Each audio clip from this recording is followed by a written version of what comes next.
What's going on, everybody? This is your host for Not For Long Media and the Colin Thompson Show. Hope everyone's doing great. Lots going on in the world of sports. Lots going on in the world today. Some good, some bad, some crazy, some fun. First off, I hope everybody has an awesome 4th of July, an awesome upcoming weekend here, a big part of the summer. Please be safe. Please avoid fireworks and the things that could go wrong with fireworks. I'm not going to make a joke about that. But no, we're really excited for a lot of things coming here at Not For Long Media, at the Colin Thompson Show, several of our shows. Some things will be coming out over the next couple of days of what to expect, what's next, who's joining us. So I hope, like I said, by the end of the summer, we're going to have 2, 3, 4, 5 different podcasts now, Not For Long Media, not just us and Breaking Bad. So some really fun things to report. And like I said, we're really excited for what's next. So today, what's next on our docket? Taylor Cummings is joining us. Absolute stud, arguably the greatest women's lacrosse player of all time. They're competing in the 2022 World Lacrosse Women's Championship, formerly the World Cup. It's happening in Tawaaraton, Maryland. The first game starts Wednesday, June 29th. We are recording on the 28th. This will come out tonight. So if you're listening tomorrow, Wednesday, you're going to be hearing this for the first time that, yes, the first game is tomorrow night, Wednesday, June 29th, or tonight, I should say, for you guys listening on the actual 29th. It's at 7 p.m. They play Canada, who's their biggest rival, the team they play the most. You'll hear Taylor talk about Canada and several teams that are in the World Cup at 7 p.m. on ESPN too. So make sure you check them out. Like I said, Taylor's Tewaaraton winner 3 times in a row, which is the Heisman Trophy of lacrosse, and she won it for obviously the women's side, and she's competing in the World Cup, something that's been delayed. The women's lacrosse world championships have been delayed for quite some time now. It's been a year because of COVID. So this is their 5th year. You're here, Taylor referenced that they've been waiting 6 years for this. There's 30 teams in 30 nations in this lacrosse championship. So everybody from Wales to Italy to Austria to Argentina to US, Canada, Czech Republic, Korea, Latvia, Mexico. So it's a really cool thing. It's great that it's in the Mecca of lacrosse here in this area, in Tawaaraton and a few other fields and stadiums around that area. So there's a lot to offer if you're in the area and you want to go to the game. There's carnivals and festivals and all things that have to do with that event. So check that out. And we're really excited to have Taylor come on. But we're going to get into a few things here before we get on with Taylor. First, I want to talk about our friends of the original Fudge Kitchen. Jack, I was in Cape May this weekend. You were down the shore a couple weeks ago. Man, there's nothing better than that fresh fudge from Fudge Kitchen. I happened to be backstage there where they were whipping up the fudge, and they're talking to me about all the different temperatures they cook at and how they clean everything and process everything, how everything's pure, and the types of sugars they use and just the type of quality product they use. I knew they used great stuff, but to hear them talk about it and the pride that these fudge makers have, there's about 8 to 10 fudge makers. That's all they is. And they make all the fudge fresh that day in the back. This isn't something that's shipped in. But it was pretty cool to talk about the shipping process. They literally make the fudge fresh. They take the shipping from the fresh fudge, put that in the box, USPS, boom, right to your door. FudgeKitchens.com. Check them out. Shipping fudge and sweet treats across the country. So there's nothing better than Fudge Kitchen fudge, guys. That's really awesome. The summer, the sweet treats, the saltwater taffies, everything's fresh, made locally. When it comes to the chocolates and the saltwater tafflies. And then again, the fudge is made fresh right now, so you can't beat it. You cannot beat it. I got to try a couple of different things. Jack, I also passed along a couple of your comments, a couple of your thoughts about maybe changing, darkening the tint of the peanut butter. So people aren't thrown off between the vanilla and the peanut butter. Let's just say people to be were impressed. So anybody who's out there listening and has any questions, comments, concerns about the fudge, just reach out to us. I'll put you in contact with the people to be, and they can help you with anything you need. So again, you want to ship fudge across the country? You cannot beat that fudge in the summer and the holidays. FudgeKitchens.com. I didn't realize how blessed we were. I mean, the Fudge Kitchen has always been a Connell mainstay. Every time we would go to Ocean City during the summer, we'll always hit it. The tradition is the last day we hit it, and then we have it for when we come back for the next several days. We'll preserve it, and it's almost like it's almost like how Philly is soft pretzels. Like you leave, and it's like there's some soft pretzels, other like cheesesteaks, they're not as good. And then it's like that with the fudge. It's just like I didn't know how good I had it at the Fudge Kitchen until I tried some other place. I'm like, this isn't as good as the other place that I've been to. And it's just now Fudge Kitchen is just the best. It truly It is a best, special man. The treat. original Fudge Kitchen. Check out their social medias. They just kill it. They do a great job. And they're just locals down the Jersey Shore, great people. Just awesome to be able to connect and go backstage with what they've got going on there because it was just it's such a cool experience. So next time you're in town, take a picture of that fudge. Send us a picture of the box of fudge you're eating or working on or where you're eating it at, if it's on the beach or the car ride home from the shore. And again, you don't have to stop by the shore to get it. You can get it anywhere you need it. So fudgekitchens.com. They'll ship it to you. Thank you to them. We appreciate your belief in us here at Not For Long Media and the Colin Thompson Show. Okay. So yes, Taylor Cummings is coming up again. 3-time Tewaaraton winner, the Heisman of women's lacrosse. She's coming on. They open up Wednesday night against Canada, 7 p.m. If you can't make it, we'll be there. We'll be live in action, Jack. Wednesday, June 29th, we'll be there 7 p.m. It's on ESPN too, so check it out. All right, Jack, there's a few things that have happened between this our last show. Obviously, the NHL playoffs have come to an end. Obviously, that's something that's near and dear to my heart. I wanted to see Game 7. I think everybody else wanted to see Game 7. I think a lot of people wouldn't be upset if both teams won. Tampa, you get to continue the legacy and write in the history books, even though winning back-to-back's amazing. 3 in a row puts you in a whole nother category, and they were really close to winning. I just think with Point and a few other people being out for Tampa, not as high-powered as they needed to be to compete with the team in Colorado, and that takes absolutely nothing away from Colorado. They're missing players too. So props to the Avalanche on winning the Stanley Cup. They went all in to win the Stanley Cup. They have the high-end talent. They have the talent in between. They have the guys at the bottom of the roster that can get it done. They have timely goaltending, and they went out and traded for Kemper, who was solid all the way through. They have a solid backup, and they really built it the right way. This is a team that Matt Duchene not too long ago said, I want to be out of this organization 5-6 years ago because they were that bad, or maybe it was 4 years ago. They were that bad. And for them to make the run they have, the team they have, for the veterans to stay on and stick on like a Landeskog, a guy that's been there forever, was there when they were the worst team in the NHL, and it's right where the Flyers are. And I make the comparison back to the Flyers, and I'm a huge Flyers fan. It's no secret on the show. I went through the Flyers roster today as I was listening to a podcast. I love the Missing Curfew podcast. I'm a big Chicklets fan as well, obviously. But after I listen to the Chicklets episode, I go over to Missing Curfew with Scotty Upshaw, Shane O'Brien. And they were talking about the Flyers roster today, and I'm all over the place here, but they were just going through the roster, and they brought up great points. Think about all these teams that are in the playoffs. They have absolutely studs. They have all-stars. They have top 10 players in the league, if not 2 of them. So much as I want to say the Flyers need to turn things around, and I love the Torts hire, absolutely love the Torts hire. We have Jason Martinez come on right before the hire, talk about Torts or Trots.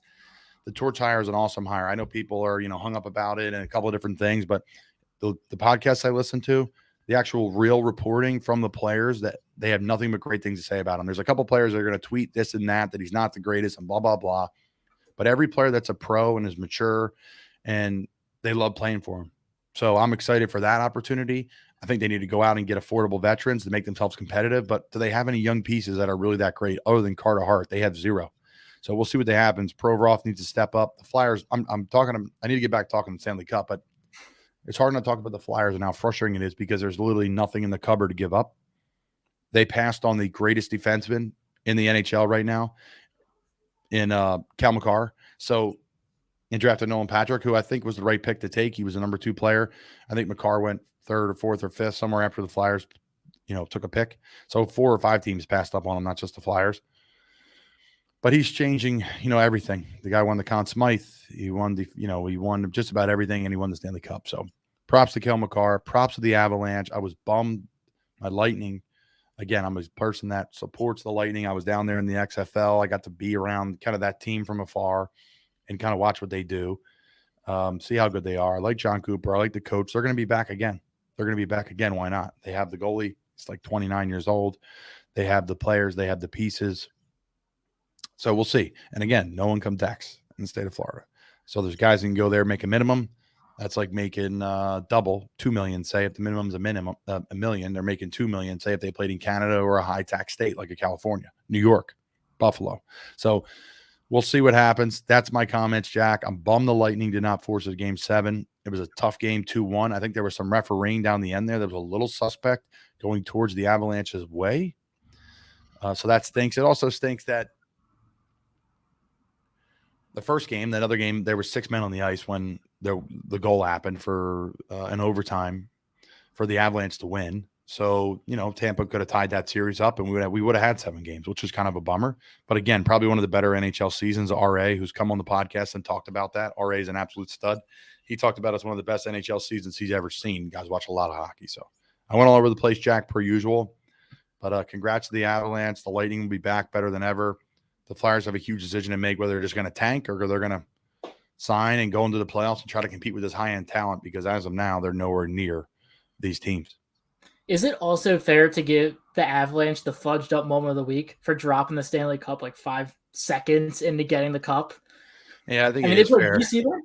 We're going to give the fudged up moment of the week and then send a box of fudge to the people that have to fix the Stanley Cup, which is a really cool segment. Go look that up online, how they fix it and they engrave everybody's names. It's really unique. For those that aren't hockey fans, every single player and coach on that team get the cup for a day minimum to do what they want with it. Drink as many beers as you want out of it, have bowls of cereal out of it, have ice cream out of it, sink it to the bottom of your pool, bring your whole family over, bring the whole town over, have a parade. So it's a really cool tradition. It's the best trophy in sports, bar none. I think the Super Bowl needs to do something. Take a note. I don't care if you mimic it, but find a way. Even though the Super Bowl trophy is awesome, don't get me wrong. I've seen one. There was one in our locker room the other day, a couple weeks ago. It's incredible. It was goosebumps for me. Really was, Jack.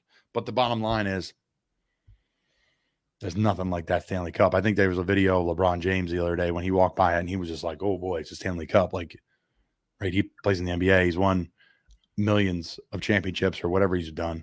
And he walks by that cup, and he's still in awe. I mean, I think the NBA is actually starting to take a book out of the Stanley Cup as well with their new trophy. They're starting to do like the rings and the engravements of the teams at the bottom of the trophy. They did. I think this year was their first year of Golden State. So I don't know if they're adding rings like continuous like the Stanley Cup has and then replacing them out, but they're starting to take a book out of the Stanley Cup's playbook there with the engravements. Why not? It'd be cool as heck for the NFL to do it. Pound for pound, probably the bigger and stronger humans playing in the NFL than the NHL. Just, I guess it's just fact. I mean that respectfully to the players in the NHL. So I think we can handle a big trophy as well. Yeah. Those guys toss that thing around. It's like 50 pounds. Oh my God, it's massive. But the thing is, though, I feel like, if you tried to engrave all 53, I feel like if you had to get all 53 players, all 10 practice squad or 11 practice squad guys, that thing will be a size of a Stanley Cup trophy just after one season. Like, it won't take multiple seasons to get that many rings. That's the impressive part of it. Well, let's do it. It's the number one sports team in the world. It's the number one sports, business in the world, up there with the Premier League and the NBA. So I don't know, find a way to do it. That's my pick. Roger Goodell, we need a bigger trophy. PSA. So I don't know. Anything else in the NHL playoffs? I think it's fantastic. Again, we had game 7s, we had sweeps, we had probably the team that was meant to win it, but with some drama along the way. So another great season in the NHL. Of course, it was fun to watch and finally become invested a little bit in hockey for the first time in a bit. I'm sure hopefully it'll carry back over the start of next season. It will. And like I said, I'm really concerned about the Flyers. They have no cap space. They have nobody to give up. They don't really have a ton of young end premier talent. For them to acquire more talent, they're going to have to trade people and give draft picks because their players are not coveted. So they'd have to get players off the books. It's a big business and a lot of struggling. Okay, let's keep it moving so we can get everybody the Taylor Cummings interview. Okay. A major move in college football. Not NAL, folks. Yes, we exhausted NAL, and we'll continue to talk about that. We are talking Arch Manning. Arch Manning, folks. The biggest saga around a high school athlete ever because of who his parents, who his uncles are, who his grandparents are. Arch Manning commits to play football at the University of Texas. He says, if you know, you know. Get your horns up. For those that are not fans, it would be horns down, like my father-in-law, who's definitely not happy about this commitment, who's an LSU fan. He absolutely hates Texas, and the whole Dupree clan does not. My in-laws and my wife, we are not Texas fans. I am, Switzerland here. It's a whole other beast. I'm not from Texas like they are, but I'll say this: this is the best thing to happen to college football. The best thing. There's a few reasons why. One, visibility, period. Texas takes over the entire country. It takes over the entire country. It connects the West Coast to the SEC. It connects the SEC to anybody that Texas is going to play out of conference. It connects everything. Obviously, Texas is now going to the SEC, so that's got to be a part of the recruitment and the nostalgia, because his father, all of his father and his uncles all played in the SEC. There's a lot of juice behind that. His grandfather played in the SEC, so that's a big thing in the South. For those that don't know, the SEC literally be like somebody from Philly playing for the Eagles. Like, that's it. Like, oh my God, you made it. That's the Mecca. That's the Mecca in the South, is playing in the SEC. My wife, Sydney, was one of the top players, lacrosse players in the state of Texas. She was getting recruited by Northwestern and Stanford and Florida.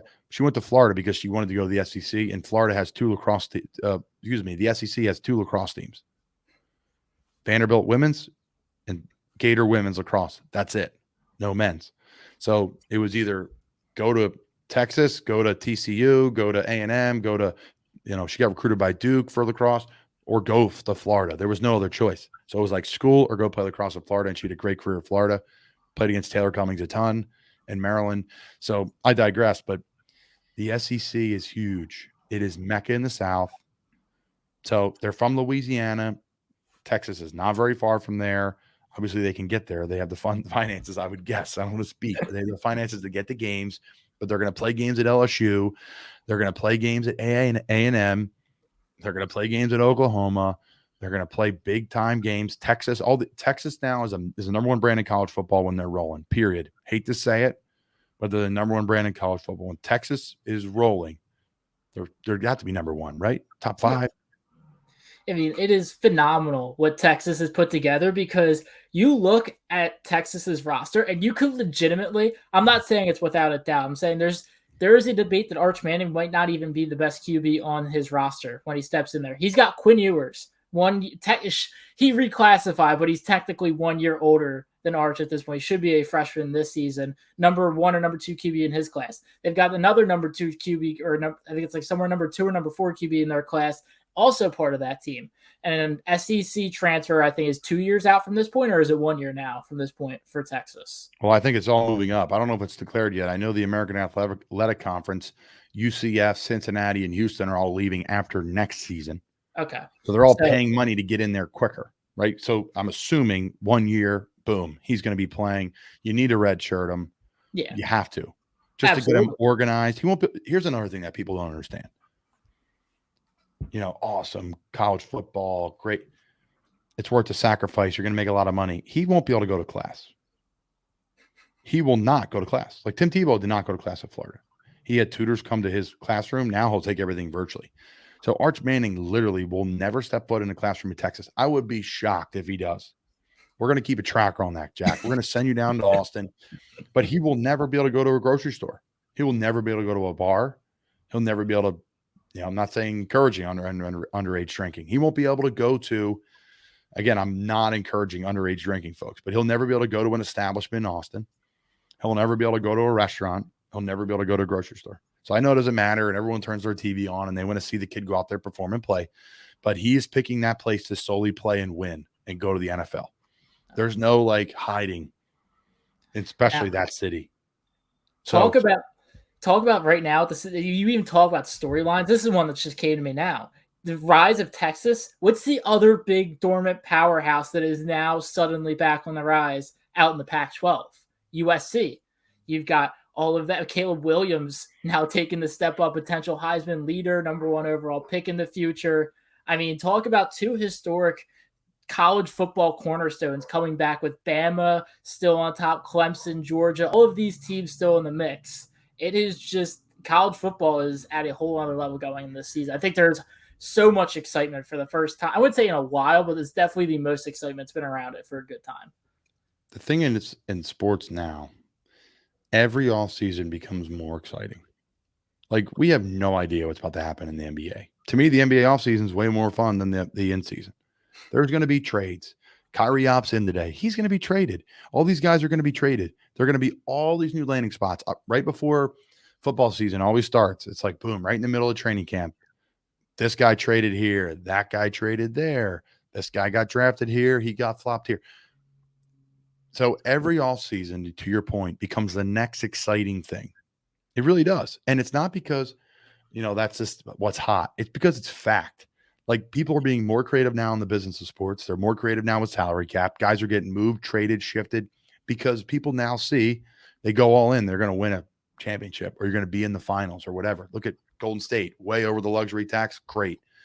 I think it's the Kroenke family. They won a championship with the Rams. They won a championship with the Avalanche. Both teams that went all in. So that's an owner saying you can go all in. I don't care what it costs. So expect that. I think they created the indoor lacrosse league. They also team they own is in Colorado. They won that too. So more teams are going to go in. That's all I have to say. And I'm talking about that across all sports. But a team like Texas is going all in. My whole point of bringing this up too is they've landed. Let's see how many people they've landed. Okay, this is from New York Post. Texas is back on the trail at least since landing a commitment for the coveted 5-star quarterback Arch Manning on Thursday. Longhorns have been beneficiaries of a recruiting surge. A whopping 7 prospects have committed to Texas in the wake of Manning's announcement. 7. And what is that? 4 days? Yeah, it's been literally not even a week. So 2 guys a day, just about. They'll probably get another transfer. I don't know if that's over. I have no idea. It's the summer. I guess it's too late. But they're going to get somebody. And the thing is, if the kid's good and hot, and there's good rumors out of it, kids will come slowly transferring into Texas again. Plus, with the NIL now making things and the new transfer rules making it very easy to switch, they could easily, if Arch just has a very, like if he starts this upcoming season somehow, which I don't think he will, and he just balls out with an okay roster surrounding him, they'll be gunned up by his sophomore year, just transfers, all the top transfers, like, oh, I want to go Arch with my QB. He's going to rise my draft stock. Look at what Joe Burrow and those guys did at LSU. Yeah, absolutely. Every single receiver, every single offensive lineman, every running back, and their backups are all in the NFL. They're all good players. We play with some. I play with 2 of them, Terrace Marshall and Stephon Sullivan. Sullivan's a great NFL tight end. He's a great wide receiver in college. He barely played there. And he still got drafted in the 7th round. So, yeah. I mean, he played, don't get me wrong, but I mean, it wasn't like Jamar Chase running around out there. This is a depth his team has. So that's what LSU had. I could imagine Texas with the NIL money, the deepest pockets in college football. They have to. Oh, yeah. To put in perspective, folks, from the rumors I hear about Texas, their facility, they have their own fragrance. It's a custom fragrance. You walk through the place, it's a smell you've never smelled before. That's what I heard. Now, you can look it up. I'm sure you can find it online, too. It's not like it's some hot take or some random like rumor. Disney World? Like how you step in Disney World and smells like vanilla? Is it just like they got their own, like... Yeah, they do. Fragrance? Texas football is their own thing, and they have more money than God. So, props to Texas football. As much as I know some people are like, don't like Texas or like Texas, whatever, it's great for college football. In the world we live in today with NIL and all this stuff that a lot of people disagree with, Arch Manning going to Texas is absolutely massive for college football. If you're a network, if you're a market, and Texas is joining the SEC, ESPN got to be so happy about that commitment. So I digress. We talked a little NHL playoffs. We talked a little NBA. Sadly, we talked a little. No, I'm kidding. It was good to talk to NBA. I do love the NBA offseason. I think the Sixers have to be creative and fun. What are they going to do, Jack? I don't think it's really going to be much. I think you've seen the most exciting thing they're going to do this offseason happen just now. It seems very predictable at this point. As much as you talk Kyrie Irving, it seems very likely he's just going to go. Nobody wants to. Here's the thing. Nobody wants to trade for Kyrie Irving because the white whale that'll follow him is Kevin Durant. And everybody would much rather put their assets towards Kevin Durant. And nobody wants with things Kyrie Irving not really being a full-time player with vaccines and stuff like that. They really aren't interested in paying him a $200 million contract for he might not play all 82 games every season. And then if they ship him all in, then there's Kevin Durant. They could have put other assets Kevin Durant. So it seems like everything's staying in Brooklyn. Zach LaVine's going to stay in Chicago. Bradley Beal's going to stay in Washington. There's going to be no real trades. The biggest splash I can expect from Philly is PJ Tucker on a 3-year, $30 million contract. That is probably about the biggest thing that's going to happen in Philly. And just alongside the James Harden extension, which will just be he'll opt into his player option, then get a 2-year max contract on top of that, round out to about a 3-year, $150 million deal. to keep him around. It's only going to get worse, Colin. There's a new TV deal, and I think it's about 2 or 3 seasons. It's And good. that I like cap, guys getting paid. It's not going to get worse. It's going to get better, Jack. We are 4 guys getting paid. I'm for it. I hope everybody gets paid. I hope every guy gets paid and take care of your body. It's a brutal sport. It's a brutal commitment. Cash in, have your best year before you get paid for your contract, all that good stuff. We are a player-friendly podcast, folks. So a little bit of everything, a little bit of, again, we're talking women's lacrosse. We are so jacked to have Taylor Cummings on. Taylor has become a friend, legend in the lacrosse community. She's a teacher. She's a mentor. She's a coach. She's a player. Fantastic stuff. Check out our website. Check out our friends at the Fudge Kitchen, shipping fudge and sweet treats across the country, fudgekitchens.com. Again, shipping right to your front door, and then stop at the Jersey Shore on your way down, or while you're leaving, get some for the ride home. It is so fresh. It is so damn good. Okay. Canada, USA, Women's World Championship, Towson, Maryland, ESPN 2, Wednesday night, the 29th, 7 p.m. We'll be there. Can't wait to watch and support that team. So that does it for another episode of the Colin Thompson Show. Let's send it over to the Taylor Cummings interview. All right, guys. So Taylor Cummings in the house today. Taylor, how you doing? Good. How about yourself? I am doing great. I'm going great. It's been awesome to get to know you, off the field. I watch you a ton on the field, and obviously a ton of mutual friends. But this exciting time in your life, the World Cup, World Championships is on the way. First game Wednesday, June 29th. So 9 days out for us. This will come out just right before Tuesday, June 28th. How excited are you? What's on your mind? I mean, it's been 5 years. We were supposed to be in 2021, and then COVID pushed us back. So it's been 5 years since many of us have played like a US game that like really means something. And to have it at, in Towson, at home, in our country is just a huge opportunity for us. We see it as a huge opportunity for the game, and just have people that we know be able to come to games and support us on this stage is really exciting. So I think we're all like itching to play. We were together last week, or 2 weeks ago, then 6th through 9th, and the 2 weeks in between has felt like a lifetime. So I think we're just ready to get out there and get going. So you're known as someone in the business. If you follow Taylor, guys, Taylor's a fantastic follow, always working out, always grinding, very dialed in on how you approach things, very professionally. A lot of people do that, but a lot of the things you do, your public and your branding is fantastic. It's a fun follow for me. I suggest everyone to follow Taylor. But what's your process been like? Take us back to like, when's it start for you? Right. For me, there's like different points of the season when I like turn it on and shut it down and then turn it back on. And then the season hits. But did it start 6 months out training? I mean, you're always training, but when did you dial in on, skills and drills and training, and then the transition to like a little bit of a break and then full throttle rest periods? Can you take us into that? So I guess it would have started about a year ago. We had tryouts this time last year, and then a training camp like 2 weeks after. And then we were going to our professional season. So probably in March of 2021 is when I started to really like ramp things back up in terms of on-field drills, training in the gym. That kind of carried me through, AU last year. I did some like supplemental stuff on our days we weren't playing, but for the most part, my training was done in that March, April, May timeframe. And then what's different about US is it's not like a season. So we meet in October. We meet in a month later in November. We meet 2 months later in January. So you kind of have to figure out like how to be in shape at your peak in all those different timeframes, which is really hard. Weird.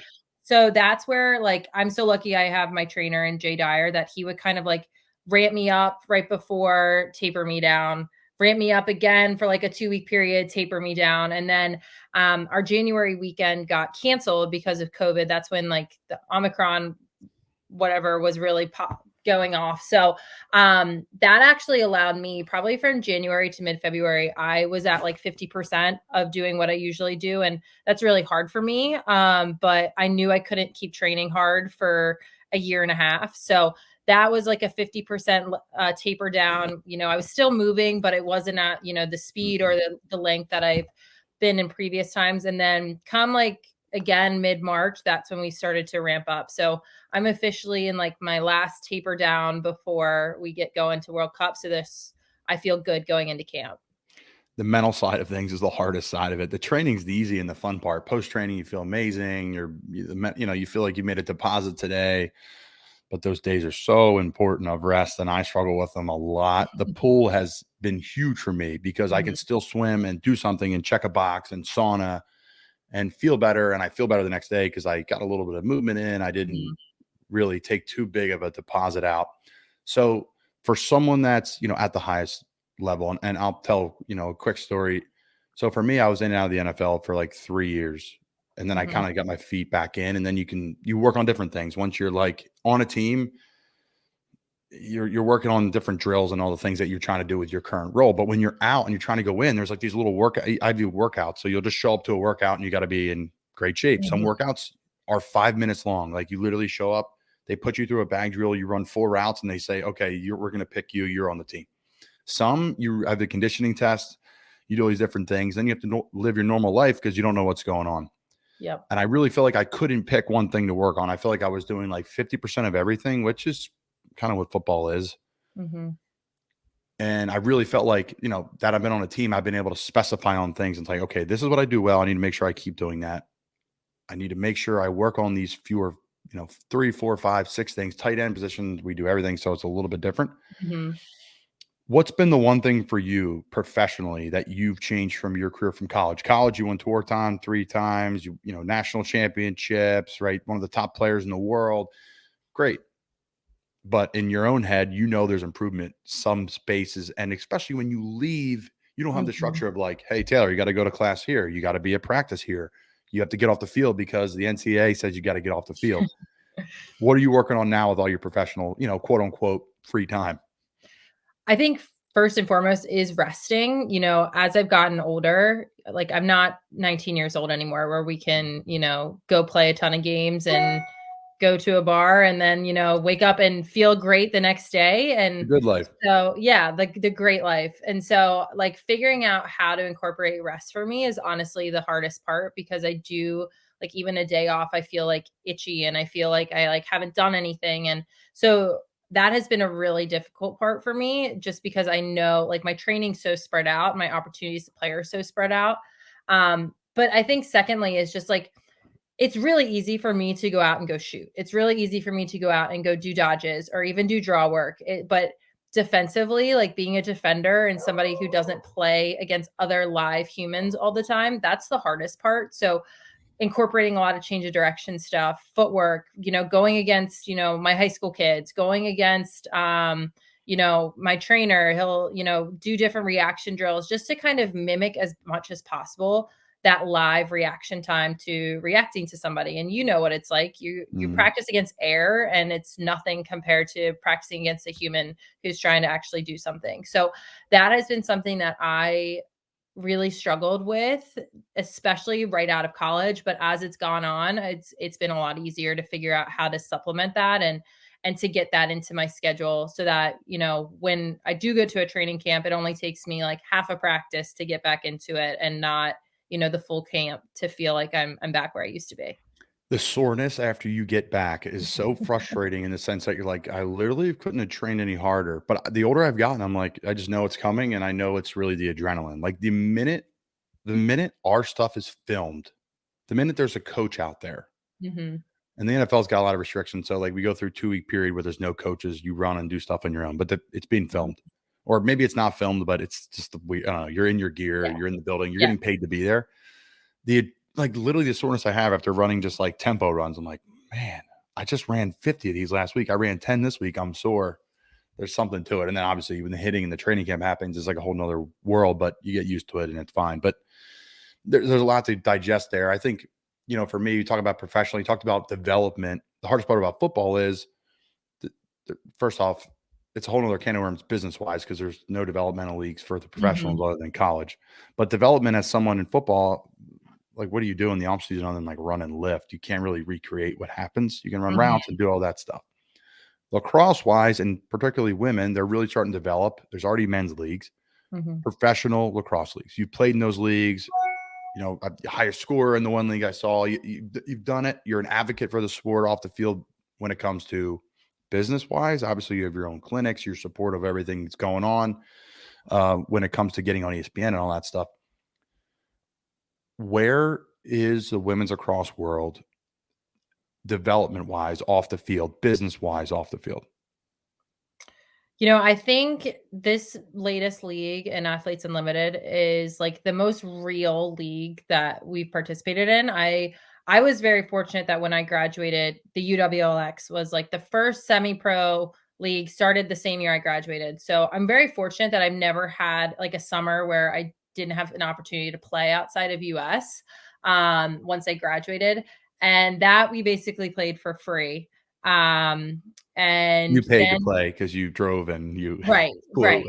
Like we would like drive 8 hours to Boston because flights were too expensive and that kind of thing. And then the WPLL came around and that was like a step up, right? We were starting to get paid. Our expenses were being covered. It still wasn't luxury by any stretch, but it was better. And so we were excited. And then last summer with Athletes Unlimited, that was like the first time like we got actual money that we can't live off of it, but for the 5 weeks you're there, it was great money. And we were on TV and we were giving gear and we were living like a more professional lifestyle. And that's something where I think that is sort of now our standard. So every time the new leagues have come out, they've raised the standard of what the women's game is at the professional level. And I'm excited to see, what this summer holds. I'm not playing just because of World Cup. It's too much to do back to back. And there's quite a few that are, but I'm excited to witness it more so as a fan to see what the fan experience is like, because I heard great things about it, but that's important too. Not only that the professional players feel like the product that they're putting on the field is good and that they're treated in a certain way, but that the fans can look and be like, this is something I want to be in one day.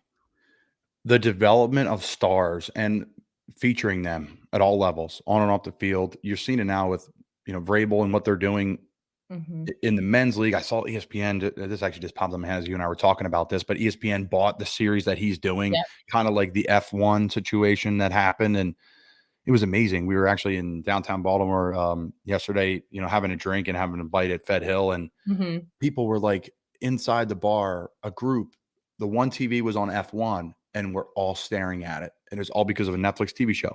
I've been watching sports and I spend time in many a bar. People aren't dialed in like that. No. Do you think that could happen, that this will be the same impact, like a show and more featuring of players? Because I know all of you girls. You guys are all awesome, have huge personalities. You're all great players, great athletes, top in the business of the college lacrosse world. Like there's a lot of juice to that. Like in that community, I was shocked how popular it was. I really was. I didn't know anything about it and started dating my wife and I'm like, sweet, this is a lot of fun. But I got to know you guys and I got to follow you guys. And there was a certain draw for me. But I think the college game and the pro game just needs to do a better job overall selling the people. The NBA does it, right? The NFL struggles with it because of the helmet. It's a different thing. But you guys are, I don't know. It's not even a question. It's more of a statement for me. I think there needs to be a better job of selling personalities because I think it will be absolutely massive for the game. Yeah. And I think we're starting to see that shift with the women's game. Like Athletes Unlimited, there's no team. So you're constantly changing like who you play with. So their model is like, it's more like people follow individuals. Like they are going to cheer on a Kylie O'Miller or a Marie McCool or whatnot. And I think that is very much the case in that league. And I think this year with the women's game in college, like you started to hear, like, I watch a lot of men's lacrosse because of Greg, and I watch a lot of women's lacrosse, obviously, because I played it. And like Paul Carcaterra would name drop like a Charlotte North in a men's game and like a men's broadcast or a Jamie Ortega. So you're starting to sort of see like that overlap happen between the men's and women's game, and different people are starting to really stand out in a way that, and be talked about in a way that when Sid and I played, yeah, we were talked about, but like not that much, like not anything outside of the lacrosse world, and even specifically the women's lacrosse community. But I think now, like we're starting to see with the NIL deals, with, all these things that these college athletes have opportunities to do that we just frankly didn't in college while we were there. You're starting to see that notoriety come, more so to individuals, obviously to teams, but individuals are being more represented and well known, which I think is only great for, can only be good for the sport. 100% agree. And it's obviously from your perspective, you're telling me about it. So I guess I agree with the barstool chat that I've had with so many people, because it was so much fun. I enjoyed the game. I had a blast. Mhm. When I was dating Sid, and I'm like, what am I getting myself into here? I'm about to sit in the stands, and is it a swim meet where is it boring or is it fun or what is it? But it was a blast, and the community was great, but the community knew all about everybody. And it was like, okay, how can we find, and how can you bring in the surrounding group that's like half in, become all in? And that's what I've seen. And it's been great. It's been great to see. Where do you think the college game is right now? I've watched a lot. Where do you think the exposure is? Could it be better? Could it be worse? What's one way to fix it? I think it's gotten so much better in this past year, partially because like our game was on TV so much this season with ESPN Plus. Like it was streamed a lot, but it was also like on BTN, on ESPN. We had ESPNU games. The finals were on actual ESPN, and you saw, I think last year it was like 80,000 for ESPNU finals, and this year it was like 420,000 on ESPN. So that was great to me to hear from me, because I was sitting there like, if we finally get on this level and then our numbers suck, like that's going to be their first excuse to be like, okay, we're taking women's lacrosse off of the major channels. And to see it like 5 times the amount plus that it was a year ago is awesome for our sport. And I think it just shows that like people want to watch. People were showing videos of it in bars, at restaurants, like on TV, like people who do not know anything about this game are like, this is really exciting. And that is just, we now set that standard, and now it needs to keep going and keep it moving. It's a great point. And I think too, with the momentum, I remember that watching that weekend, and it almost felt like a March Madness vibe in a way, because it was like, all right, the men's are on today, the girls are on tomorrow, and it was on ESPN. It was extremely visible. And why not piggyback off the men's kind of I mean, that's business. It doesn't matter what it is. Numbers are numbers. So great. You piggyback off the guys, the sport's more popular. Okay. That's awesome, because I remember being like, great, I'm going to watch these guys' games. We're going to flip over, watch these girls' games. And I really don't watch lacrosse. This is not in my wheelhouse. I watch the game. I follow all you guys, but I don't pop it on. I'm just not in that sphere. I was dialed in, and a lot of people were, and I had people texting me about it. That I thought that was just fun. It was fun how it was organized. Absolutely. And I think, when I played, we had one Final Four where we were all in the same city. And I think that was really exciting too. And I know with like men's and women's basketball, it's a little different. Like there's so many people that watch those games that you would literally And there's so many teams. Probably. Like there's so many teams. But like our Final Fours were in Philadelphia together. And like that was awesome, even from a fan perspective. Like my parents went to our games Friday. They then went and watched Greg's game Saturday. We watched our game Sunday, went and watched the game Monday. So like I think from a TV perspective, it was awesome, but also from a like just a lacrosse community, like you said, the lacrosse community, everyone knows everyone. It's so tight knit that if you can get everybody in the same space in the same city, I think you're going to see numbers triple, double, triple, even in attendance as much as views. And that's really one way to grow it grassroots wise. I think business of sports is something that's always interests me. People know that to listen to this show. So, okay, let's just use Philly, for example. I know that one well. I'm from the area. You have the whole tournament there. All the local businesses are going to want you guys back. The local hotels are going to want you guys back. Now they're lacrosse fans, and then it grows from there. I know it's extreme, but it's a real reality of a situation. Absolutely. Sid and I were talking because we have turf now in Charlotte. And I miss our grass. We had the best grass in the NFL, and it was so nice, like so nice.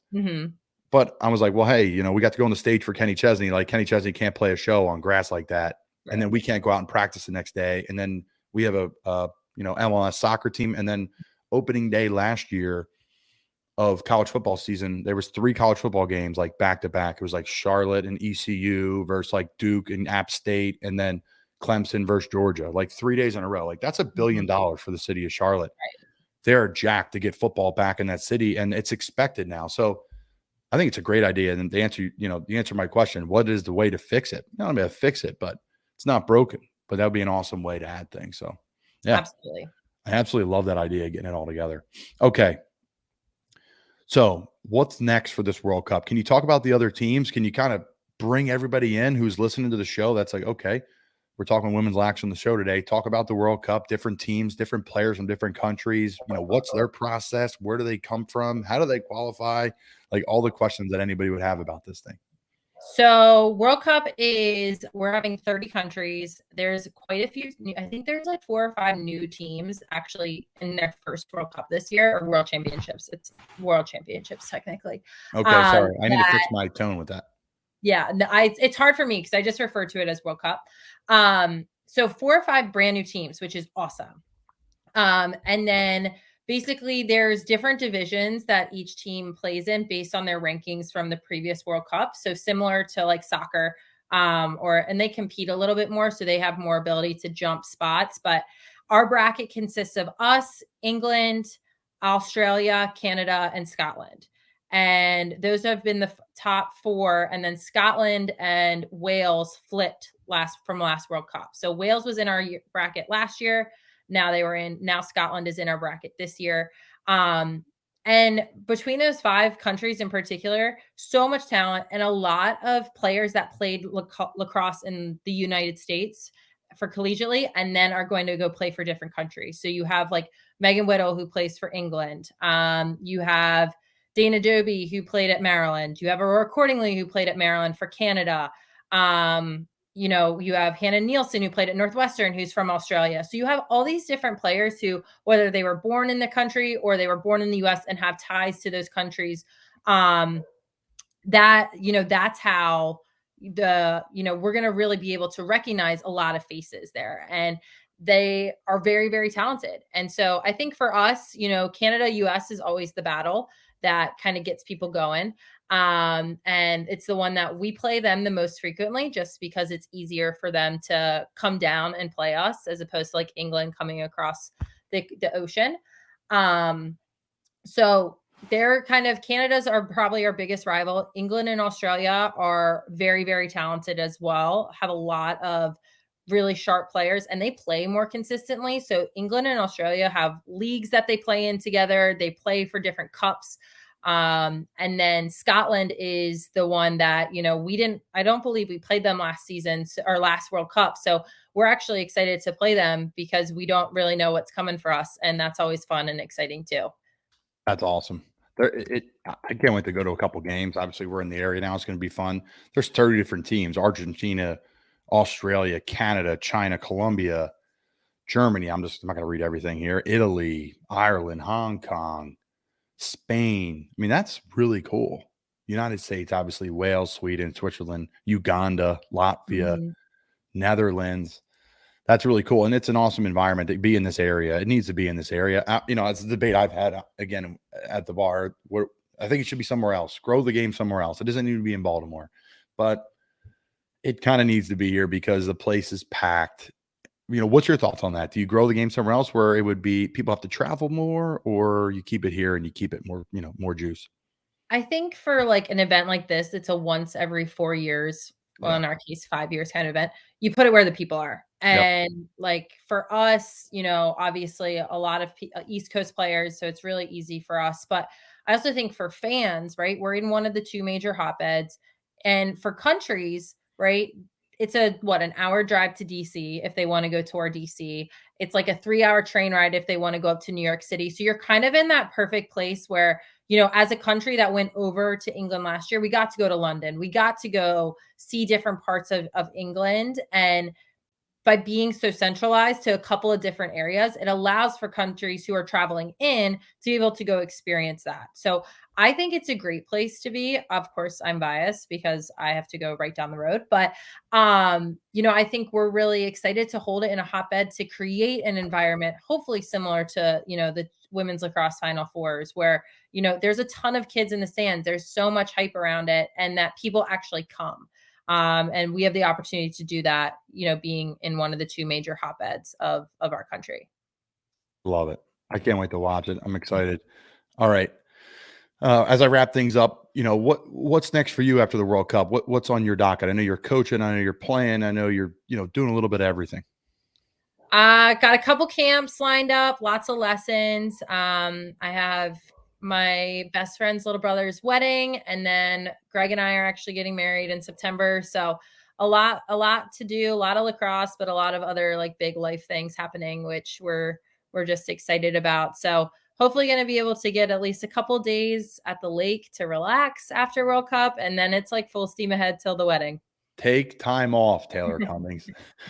All right. Can I hit you with a couple rapid fire questions? Yes. I don't usually do this, but I got to keep it Maryland. I got to keep it Maryland here. And I've been thinking about it as we've been doing it just sparingly. All right. Let me go here. Okay. Okay. Let's go. This is good for radio here. Okay. Go. Okay. This is DMV centric. Perfect. Okay. All right, good. Thanks for everyone for dealing with me there. That was really bad radio. Okay. Favorite place to play lacrosse other than in Maryland? Towson University, honestly. There we go. And that's where that's where the World Cup. So let's say this. Favorite place to play, like not in this DMV area. Northwestern. They were like right on Lake Michigan. That place is sick. That place is absolutely beautiful. Go Maryland, lacrosse over Northwestern. Right. There's no free ads there. Right. Best player you played against? Kayla Trainer. Hands down. Favorite moment in your career at the University of Maryland? I think after we won the national championship, running over to like our family and friends and our alums and singing our fight song. The win was awesome, but I think like being in that environment was like the best. I wish I could like record that time and like watch it over again. I love it. Absolutely love it. Orange Crush or Grapefruit Crush? Orange Crush. I mean, this is maybe a bad question. Nationals or Orioles? Oh God. I mean, Orioles are so bad. Can I say Ravens? Ravens or Commanders? Ravens. Favorite Raven of all time? Ray Lewis. Best Raven of all time? Oh God. In your era? Suggs. I love Suggs. Suggs. He's so big. I saw him we played them in a Hall of Fame game. Oh my gosh. When Urlacher got introduced and when Ray Lewis got introduced. And I remember seeing Suggs. He was wearing an Arizona Diamondbacks jersey. And they're like, hey, Colin, he's playing tomorrow because I was playing the whole game. I'm the sixth tight end. I'm like, no, he's not playing tomorrow. They're like, he's playing tomorrow. And they're like messing with me. I'm like, I can't. There's no way. I can't. This is like 4 years ago. Thank God he's out of the NFL now. He's mad. God. Any fond memories from the Super Bowl run back in the day? Joe Flacco? Anything you remember from that you like the most? The Jacoby Jones catch over the safety or corner, whoever from the Broncos. I literally jumped up out of my seat and spilled something. I'm pretty sure that was awesome. The lights out was crazy. Oh, lights out too. Yeah. There's a lot of drama that series, the entire run. That was a heck of a year. Joe Flacco made a ton of money. Mm-hmm. Good for him. But hey, congrats to you and Greg getting married here soon. You know, a lot of great personal things happening to you and, a lot of great things for your teams you've been on and one of the leaders and one of the best players in the world, ambassador for the game of lacrosse. It's been great to get to know you as a friend and looking forward to having some fun and for you taking some downtime after the World Cup. Thank you for having me, for all your support always. Can't wait to see you in Sid soon. Yeah, the great Taylor Cummings. Taylor, thanks for joining us. Thank you.